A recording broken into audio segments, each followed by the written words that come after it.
Behind me right now are 4 real-life survivors.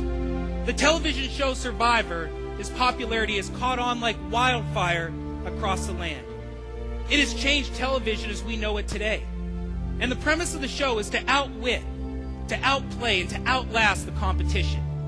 They take perfect strangers, they place them in a rugged, exotic environment in order to manipulate them and bring out the most extreme personality conflicts possible. All this to see who's the most physically resilient, psychologically cunning, and emotionally callous person. Alliances are formed and then they're broken. Deceit is used to bring down your competitors.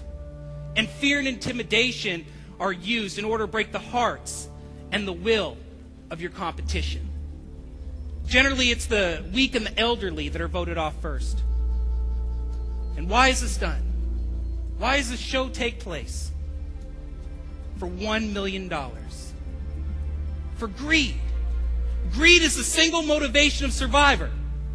And survival of the fittest is the name of the game. Survivor is a cultural phenomenon.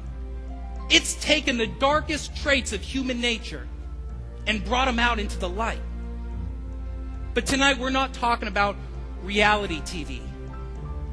Tonight we're talking about real life. Behind me here are 4 real-life survivors that have faced catastrophic events in their lives that would have brought the strongest of us down to our knees. They've overcome fears and personal demons that some of us could never even fathom. But they overcame them. For the Bible says, it is not how many times a man falls, but how many times they get up that matters.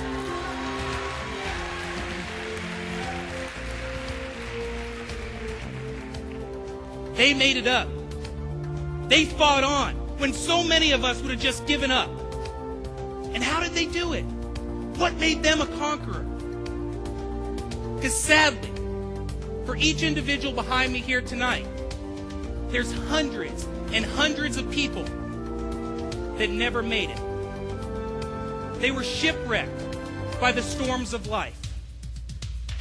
Ladies and gentlemen, I'd like to introduce you tonight to our first real-life survivor.